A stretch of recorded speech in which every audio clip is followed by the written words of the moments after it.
Howdy Crystal Conclave, it's NESHY, and welcome back to You can't stop me from using the same picture in the thumbnail 3 times in a row. I'm back with another Crystal Beast deck profile, this time a combo version for Crystal Beast. I call them combo crystals. Let's go ahead and show you the deck. I got King of Games with this deck.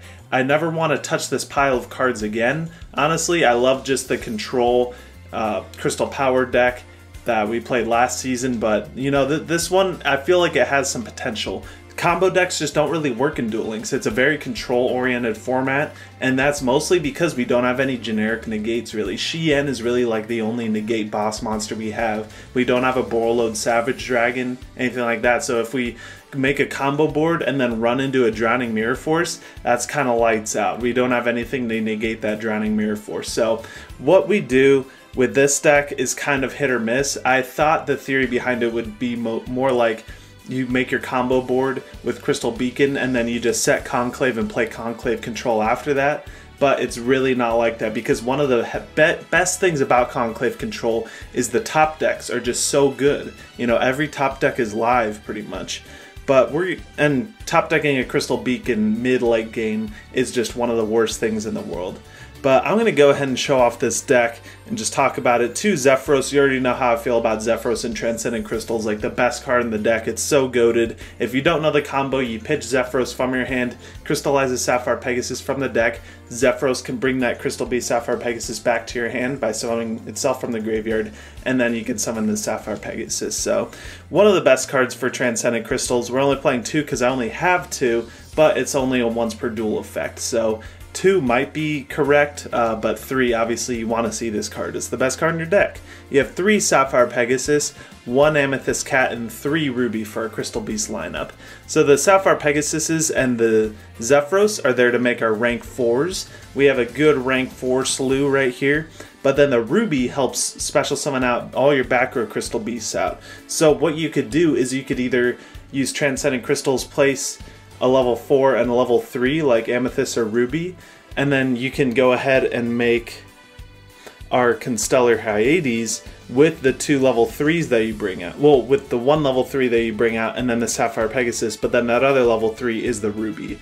So that's going to make a rank 3, and then you could also just do double Pegasus come forth with the Ruby effect, and then the 2 Pegasuses are going to put 2 more Crystal Beasts in the back row, and that sets up another beacon. So you can go ahead, overlay the 2 Pegasuses into a rank 4, and then use that other beacon because you have 2 in the back row. I was playing this deck before with Rare Value, but Rare Value honestly is, I want to say it's a win more card. It's tough to say, just because if you use Rare Value and draw into a beacon, great, you only have 1 Crystal Beast in your back row. What is that doing for you? Or if you beacon, summon those guys out, do your combo, then you Rare Value, all you're going to do is just draw no more beacons, because the top decks of this deck are stupid. Like, Rare Value just doesn't really work. I'd love to play it. Obviously, it looks like it should work with this deck, but it just doesn't. What's neat though, I like running Amethyst Cat as our own Gaga Cowboy, because without Crystal Power, it's hard for Crystal Beast to push for lethal. Like, with Crystal Power, you just slap 2 Pegasuses on there, and that's a lethal threat, you know, but we can't really do that. We need to hit 2 with Pegasus, and then Cowboy next turn, or like, we need to Samurai with a Ruby in attack position. It just sucks too that 2 Pegasuses plus a Ruby leaves the opponent on 100 life points. Ah, my gosh. Crystal Power is just so much better than this crap. This crap is crap. We have 2 Mana Dragon Zernatron. I actually really like the theory behind this, because what it's supposed to do, if you read Crystal Beacon, special summon a Crystal Beast monster from your deck, you must have 2 or more Crystal Beast cards in your Spawn Trap Zone to activate and to resolve this effect. So if your opponent hits you with an MST or Cosmic Cyclone on one of the beasts, all of a sudden Crystal Beacon resolves without effect. And that's just lights out for you. But that's where Mana Dragon Zernatron comes in. He says, hit me with a Cosmic Cyclone. Alright, you do that? Bring in Beacon right back. We're going to set up for another beacon anyway. What do you want? So Zernatron is one of the best cards in a combo deck. I think the theory behind that is really cool because it's kind of like having a Called by the Grave, right? You're countering your opponent's counter to your combo. We're running 3 Rainbow Bridge to search for our 3 Beacon and the 3 Conclave. You might notice we're not playing Crystal Bond, and that's because we're not really trying to search out monsters. We have 7 of them in our 20 card deck. Of course we're going to find a Crystal Beast, but you know, in the off chance we don't, right, we can just pitch and search for them anyway and then beacon them out, you know. We don't want to fill our hand with rubies either. I don't know. It's just kind of the one card in our deck where we could cut. You know, you could cut a Zephyros for the bond or Zernatron for the bond. I could see either of those. Or if you want to play the One of Promise, that does come up sometimes, or you want to just Utopia Ray for game or push for a Thunder Spark Dragon. You know, the rank 4s could be switched up too however you want. I'm just not going to touch this deck again, so you can go ahead and make those edits yourself. Go ahead and make the theory. I like to see what you come up with. But for the extra deck, Constellar Hyades is in here with our Constellar Ptolemy M7.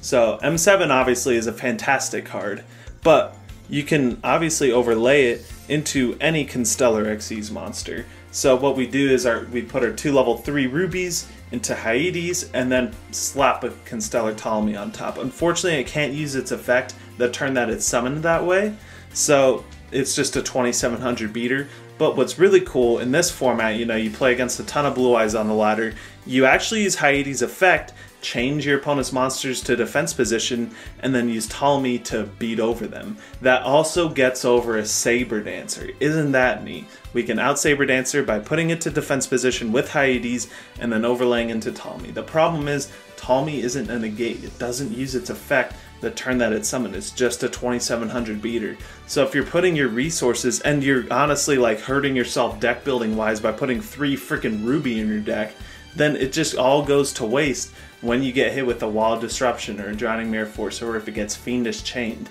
You can't, I guess you could tribute summon Mana Dragon to get over the Fiendish Chain, but what's neat about Crystal Beasts is if they get Fiendish Chained, you just overlay them into a Samurai and still go for that lethal push. I've never made Ptolemy M7 with 2 Zernatron, by the way.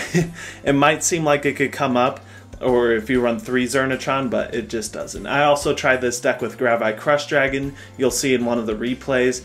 I never was able to get any combination of Zernatron or Gravi Crush to go into M7. I feel like the rest of these rank 4s are pretty self-explanatory. I wanted to blow out rank 4 that could break walls, so that's why Thunder Spark Dragon is in here. Malevolent Sin also is a good wall breaker. Utopia Ray is a game ender. It helps us get out of sticky situations. Sometimes you just let a Blue Eyes attack you directly for 3000, and then you're left on 1000, you just Ray them for game. Dweller, broken card. We're going to go ahead and show you some replays and show you some gameplay how this deck works. DSOD Seto Kaiba, so you know he's on Blue Eyes, but he has a Jaded Mat and purple sleeves, so maybe he just likes fusions and GX too.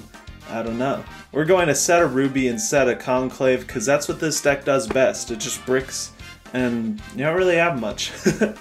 You have to just set a Ruby and just think about what you've done with your life. We're going to wait for him to set his back row. We're going to flip Ruby up. Bonus points for Intimidation. We're going to pitch Zernatron because it gives us the extra ability to bounce Zephyros from the graveyard. So before we drew the Zernatron, we didn't want to bounce the Pegasus from our back row to our hand because we wanted to keep Conclave live. But now that we pitched it, we have another name for Conclave. So we can go ahead and make a bigger push, and we're really just going to make M7 and bring the Zephyros back and try and attack with both of them. He doesn't have a white stone, so I feel comfortable with this play. He's going to Karma Cut one of them, and then Raigeki break the other, and he's kind of out of gas. He's going to use Ancient's effect, bring back Dragon Spirit of White, and he makes the terrible mistake of banishing the Conclave, which, you know, he's going to get punished by Zernatron. Brings back the Conclave, and it's like nothing ever happened. I can activate it this turn now too. He's going to use White Stone, bring back the Blue Eyes, and then he's going to synchro out level 8. You know what's coming out. It's actually hard for us to deal with a Dragon Spirit of Light. No, what is it? Oh, Vermilion Dragon Mech, that's right. We're going to just bounce the Vermilion Dragon Mech, because why not? And then he's going to scoop. Because what else did he really have? Or it was really just a connection loss and he just has bad internet. But that's just a way to show you how this deck really wins. Because this deck has a hard time winning unless our opponents just scoop. And for this, we're playing against the Crystal Beast Mirror Match. Because it's just so much fun. This was my last duel to get into King of Games, and I couldn't be happier. We were just... I love using the voice lines. You can hear monster spirits too, and they always do it back. And it's like, hey, you're a tough duelist, but so am I. And it's just a great wholesome time being able to duel against a fellow Crystal Beast player. I'm not sure why he promised out the Ruby. That's definitely a Conclave back there, so I guess he wants me to run into the Ruby. But knowing that I'm a Crystal Beast player too, I'm not going to fall for that, right? He's just going to either summon out another Ruby, bring the other one back, or summon out a Sapphire Pegasus, and I think that's the better move. But obviously we don't run into that, we're just going to sit here. If he wants to sit here, we will too, but we'll do so on double Conclave, because he's running all 7 Crystal Beasts for some reason. He's fortunate enough to find a Rainbow Bridge and a Crystal Bond. We don't have that luxury, we just hard open double Conclave though, because we have a 20 card deck with 6 Conclaves. But we only saw 2 of them and none of the Searchers. But that's alright. He's going to normal summon Sapphire Pegasus and rare value. It doesn't really matter what we value, so we just pitch one of them away. I like Tiger a little more than Amethyst Cat, so he can keep the Tiger up on the field so I can look at him. We have an Amethyst Cat in her hand, and she's just sitting there waiting to deal lethal. I actually did lethal one time with Amethyst Cat against a Blue Eyes player. He had up like what was the defense position? Azure Eyes with 2 Blue Eyes on field. No, he had a twin burst, Blue Eyes twin-headed dragon.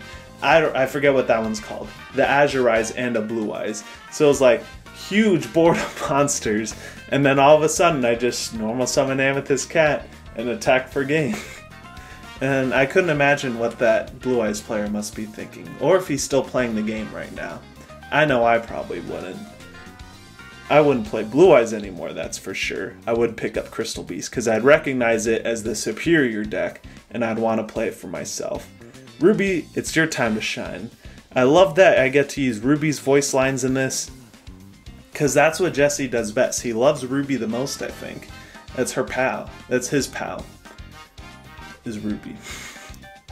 But we're going to go ahead and overlay into Constellar Hyades, overlay into Constellar Ptolemy M7, and that's going to be a lethal push right there. There's no way this man's running hand traps. Game number 2. Oh wait, this is KOG.